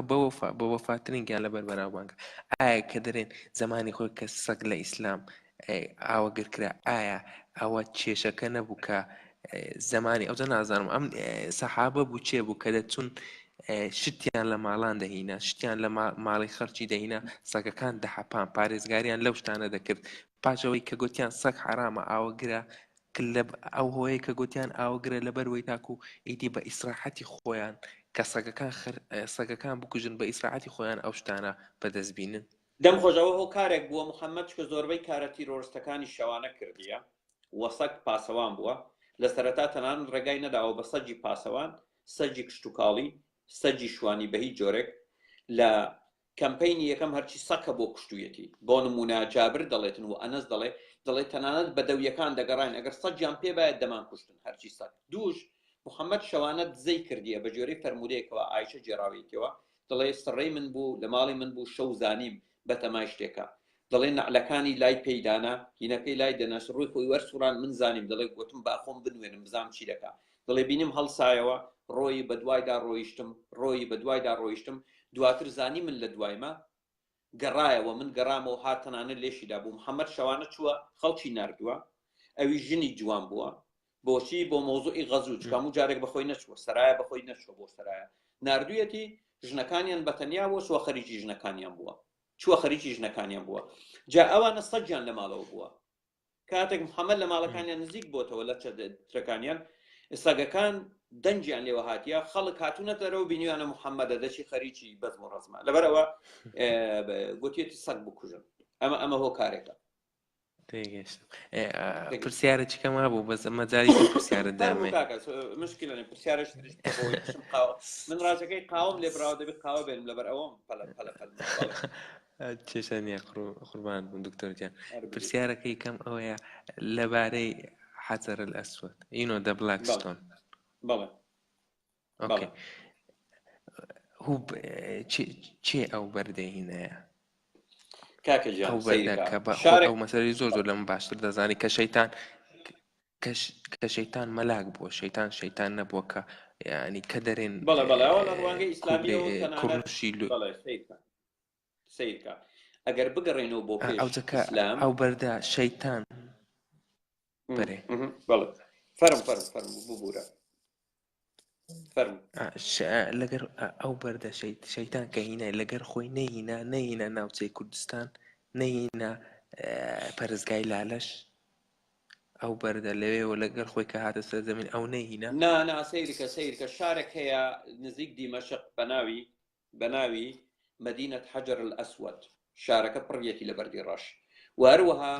لە دوورگەی عەرەبی ئەو چیانی کەوا هەیە چیای بورکانی بووینە وەرەوەستایەکە بۆ نمونە بەڵگە شێو نیشان لە بورکانی بووە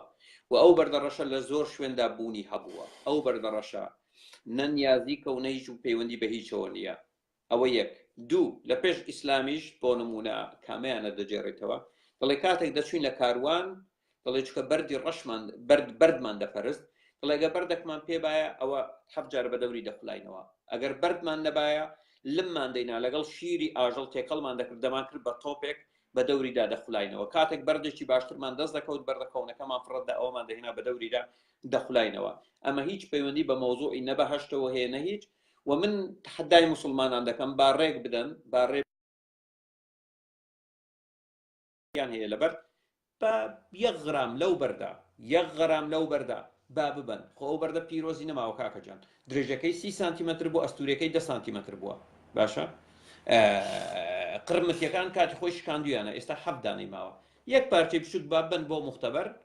بزانن ئەگەر جیاواز بوو لەگەڵ بەردی گۆی زاتە کاکەجیان هەموو مرۆڤایەتی شایەتی دێنێ ئەگەریش هیچ فەرقی نەبوو ئەو کاتە درۆ دەلەسەی ئیسلام بۆ هەموو خەڵک ڕوون دەبێتەوە تەجروبەیەکی زۆر سادە و ساکارە بۆچی ڕێگا نادەن من نازانم بۆچی ڕێگا نادەن خۆ قرمەتیەکان بردیان 22 ساڵ لایەن بوو بەردەکە ئەوەندە درێژ بوو 30 سانتیمەتر درێژ بوو 10 سانتیمەتر ئەستور بوو ئێستا کە 7 پارچەی ماوە پیرۆزی ئەو بەردە لە شوێیە بە هیچ جۆرەك پیرۆز نییە باشە کاکەجان بە من بە کاک نیهات فەرموو تۆزە قسە بکە بینم بەڕاستی بۆ تۆم نار فەرموو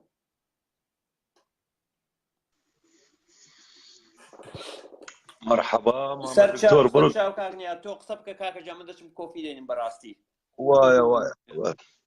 ناس تشاو سلام كاك هالقردي قول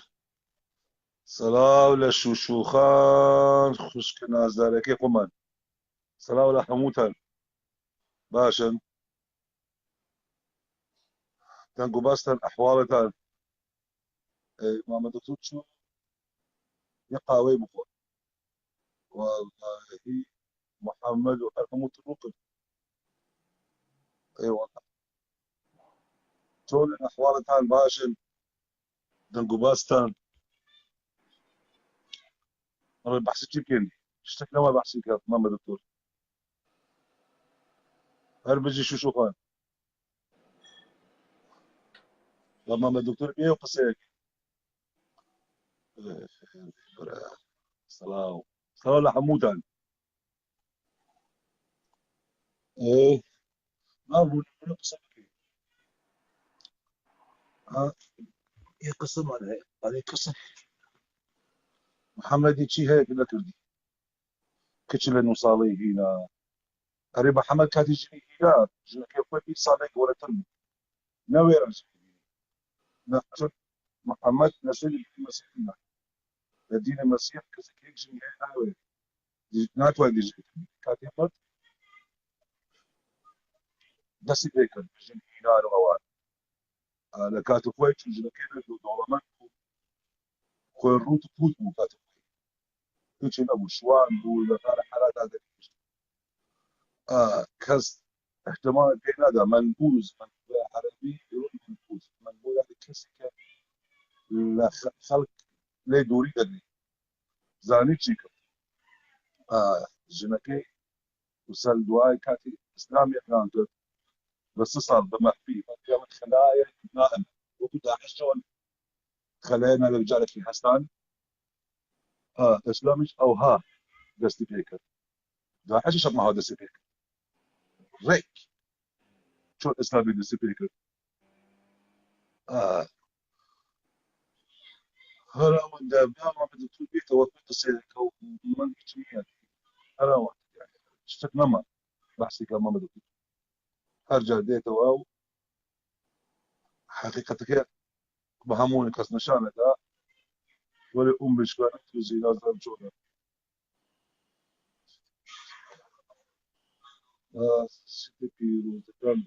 والله بيروز كان شيء بيروز شيء بيروز هو محمد أريد براسيل لو بيغمبر الجن هذا بيغمبر الجن وقالت النبية مثلا بونمولا نبي شوشو نبي الشوشو نبي بالا اخوان نبي دا بس هيك الجن هيك هيك شيء ولا مروفية لما سمع بيسو كانت هي انا وانت سخوا بيغمبر كسب من يدي جن انت ما تحرها بيغمبر كان في ابو لو دبرشي برسالة كبيرة كل الانبياء رجال سبب كيتشيا رواندا هيك مية من بحثك جاي لما عمل دكتور دقينو رواندا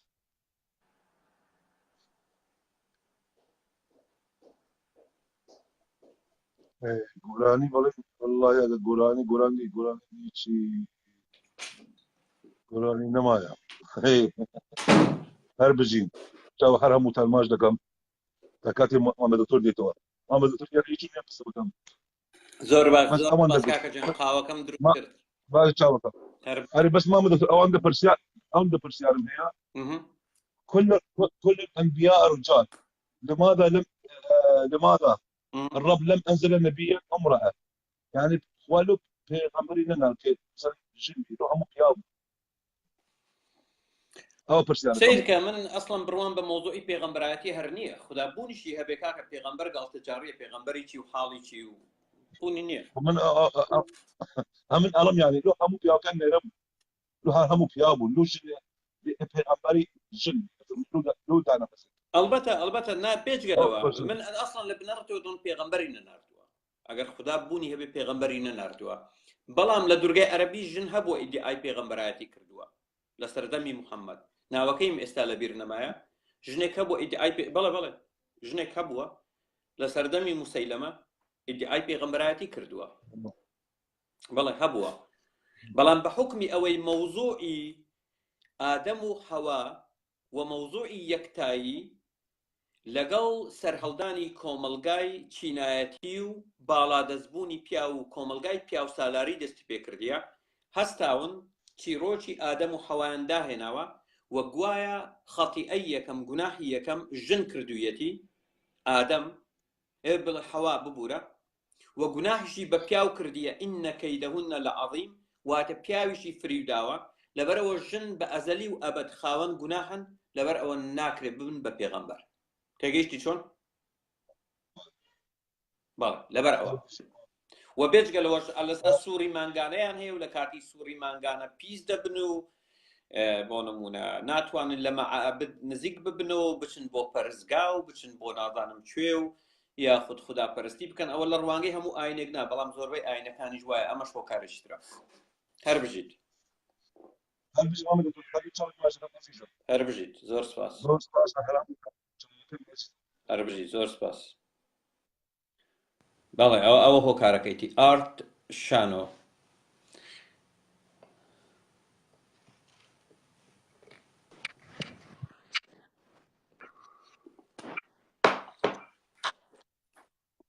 ئەلو ئەو کاتت باش دکتۆری بەڕێز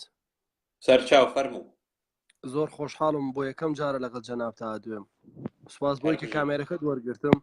بەڵام من دەوڵەمە نیم بۆ زانیاری کە بەڕێستان و ئەو هاوکارانی کە کۆمنتە نووسن من تقریبا کۆمەڵێک پرسیاری زۆر بەسیتم هەیە بتوانین دەوڵەمەند بم لە ڕێگەی جەنابتەوە بێ زەحمەت حەڵاڵ و حرام چییە گەینە لای جەنابەت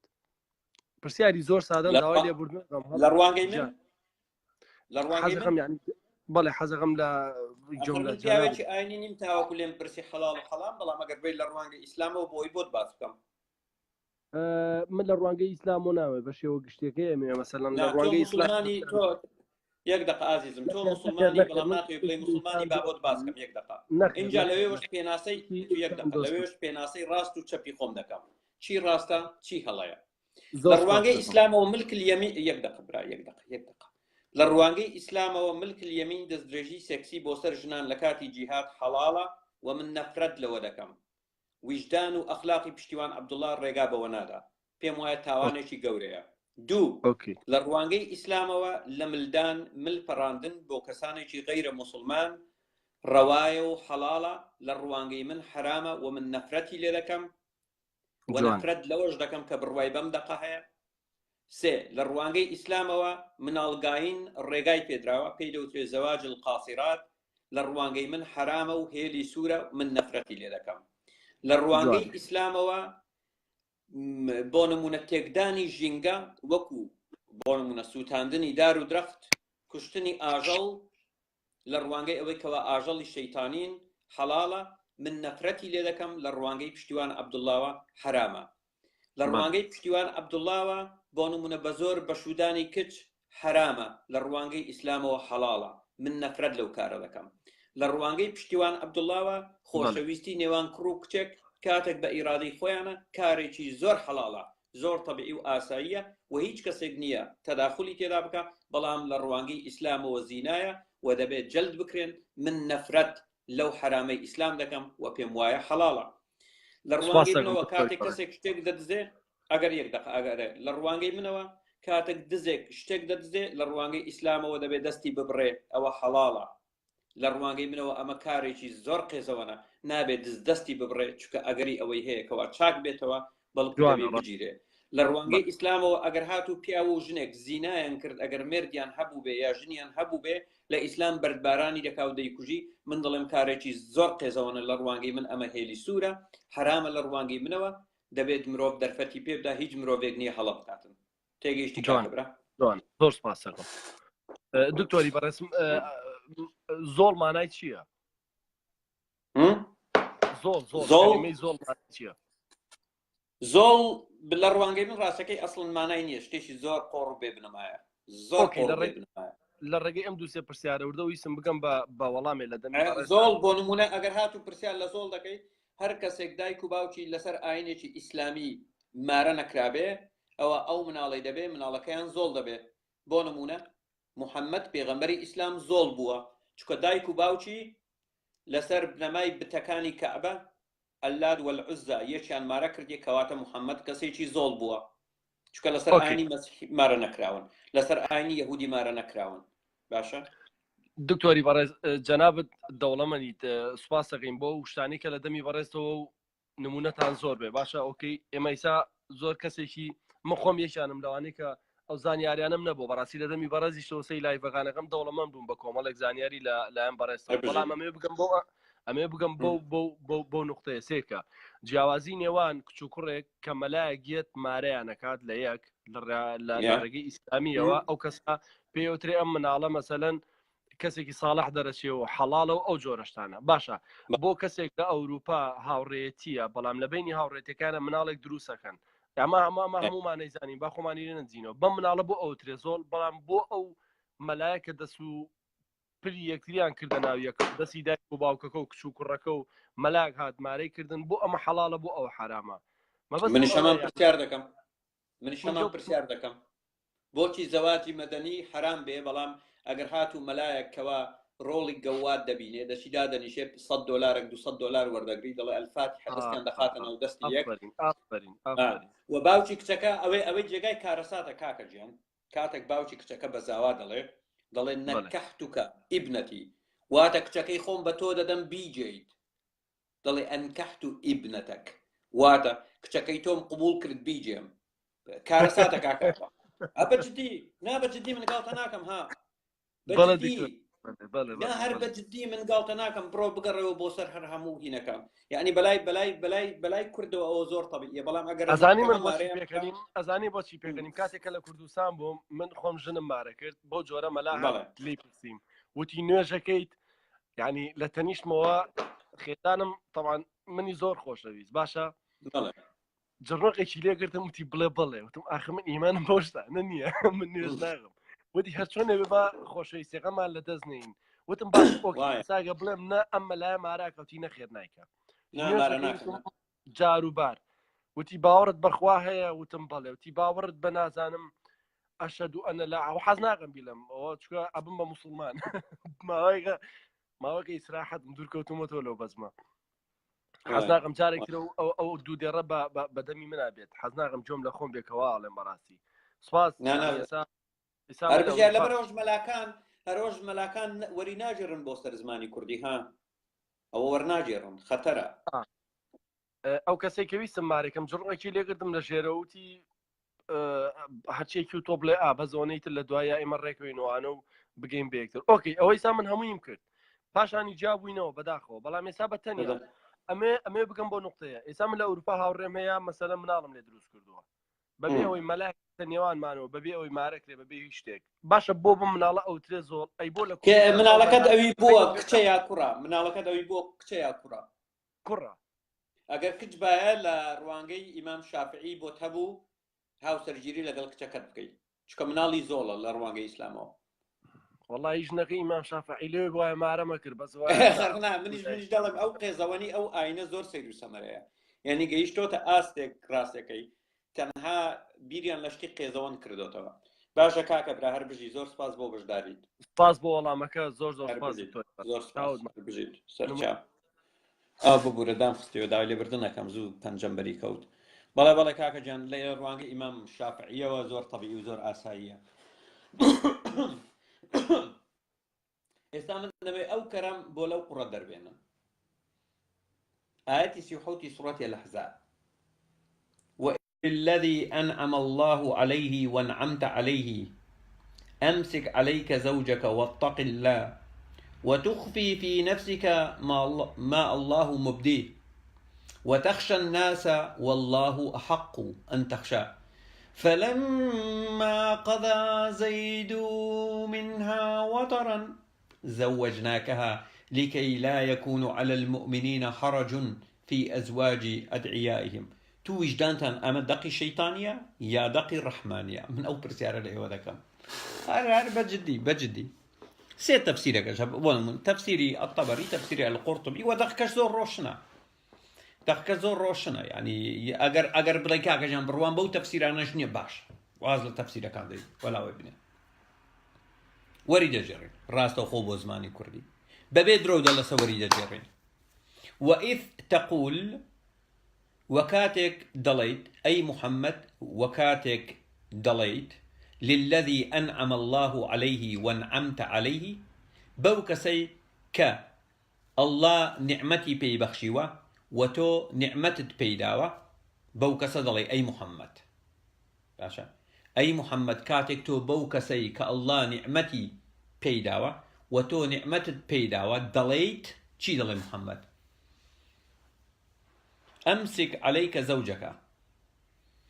دز بجنكتو بقرا واتق الله والأخوة بترسا وتخفي في نفسك ما الله مبدئ أي محمد كاتك توبة زيد دلي دز بجنكتو بقرا والأخوة بترسا بلام لهمان كادا أي محمد توشتك لدل شاردوتوا كالله كشفي دكا ما بس دي چيا واتە تۆ لە دڵدا حەزت دەکرد زەینەب تەلاق بدا بەڵام لە ڕوود نەدەهات لە دڵی خۆش شاردوتەوە یعنی سەیرکە نیفاقکەریش بۆ محەممەد بۆچی محەممەد شاردبیەوە و نەدەوێرە وەتەخشە الناس واتە لە خەڵک دەترسای بڵێ ئەی دەستت خۆش بی کوڕم تەلاقی بدا بۆچی نەوەک دواتر خەڵک بڵێن محەممەد زەینەبی بەزەی تەلاقدا بۆی خۆی هاوسەرگیری لەگەڵ بکە والله ئەحق ئەن تەخشا و ئەی محەممەد ئەڵڵا شایستەی ئەوەیە لێی بترسێ نەک لە خەڵک اینجا یەکسەر فلما قضى زيد منها وترا زوجناكها وهر كاتك زيد بۆگاین پێویستی بە زەینەب نەبە ئەوە زەینەبمان کرد بە ژنی تۆ مۆزوعەکە زۆر زۆر ڕوونە یعنی واز لە مفەسیر و طەبەری و ئیبن کەثیر و قورطوبی و نازانم چی و چی بینە مەوزوعەکە زۆر ڕۆشنە مەوزوعەکە زۆر ڕۆشنە مەوزوعەکە بۆن سپێرمی لێ دێ بۆن تۆواوی لێ دێ یعنی دەکە بۆن گانی لێ دێکان یعنی بە کورتی مختصری بە زمانی کوردی بەڵێ بۆنی لێ دێ بەڵێ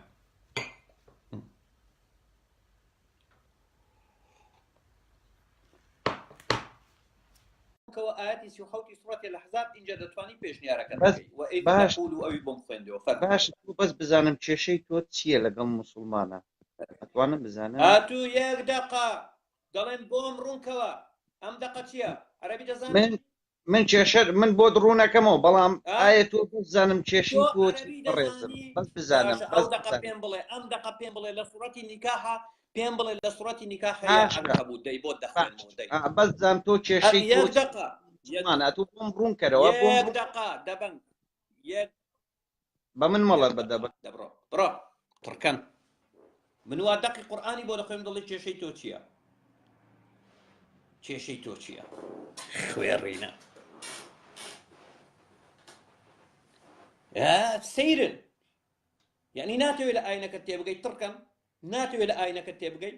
یا دەتەوێت بە درۆ دەلەسەی مەلاکان بگەی 1400 ساڵە درۆ لەگەڵدا دەکەن چکە خودی خۆیان بڕوایان پێ بۆ نیە ئەم دەقانە دەقی خودایی بێ تۆ ناتەوێت بگەی بە ڕاستی ناتەوێت بگەی بە حەقیقەت بڕوات بە زیندووبوونەوە نیە دوای مردن ناتەوێت ڕوبەڕووی خودایەکی ڕاستەقی نەبیتەوە یا دەتەوێت لەسەر بنەمای گەوجێتی لەگەڵ بەردەوام بن تاوەکو دەمری و تاوەکو دەتۆپی ناتەوێت لەوە ناترسێ ئەگەر یەک لە بلیۆن ئەگەر خوددا بوونی هەبێ ئەو ئەڵڵایە خوددا نییە ناتەوێت ئەو ڕاستیە ناتەوێت بزانی ئەگەر زیندووبوونەوە بوونی هەبێ ئەو کاتە ڕوبەڕووی خودایەکی ڕاستەقی نەبیتەوە چی بە خۆت دەڵێ دڵێ هەی دەبنگ هەی تڕکەن هەی خوێڕی هەی سەرسەری پێ دوایە من گەوادی محەممەدم ئەو دەقەدا بەزێنم بڕواک پێی هینابوو سەیرە یەک دەقە بزانم چاک نابی ئێستا باش بوو باش بوو